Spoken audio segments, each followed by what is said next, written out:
अस्सलामुअलैकुम dear friends. अभी हम चंद इंपॉर्टेंट सेंटेंसेस जो हैं वो जर्मन लैंग्वेज में पढ़ेंगे और इसका तर्जमा जो है आपके साथ इंग्लिश में और उर्दू में शेयर किया जाएगा। सेंटेंस नंबर 1 देखें। अगर आपने ये कहना हो कि भाई मैं रास्ते में हूँ, इसको आप इंग्लिश में कहेंगे आई एम ऑन द वे, और डॉइच में कहेंगे इश बिन ऑफ देम वेग।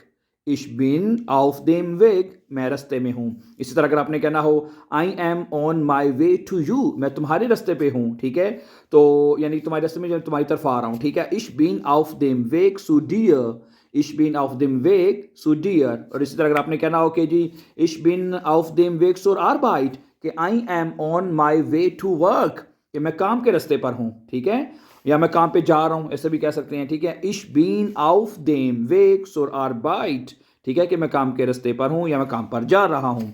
और इसी तरह अगर आपने कहना हो कि मैं आपको तलाश कर रहा हूँ, तो आप इसको डच में कहेंगे इश ज़ूखे nach dir, इश ज़ूखे nach dir, कि मैं आपको, डियर तो तुम्हें लगेगा ना, मैं तुम्हें तलाश कर रहा हूँ।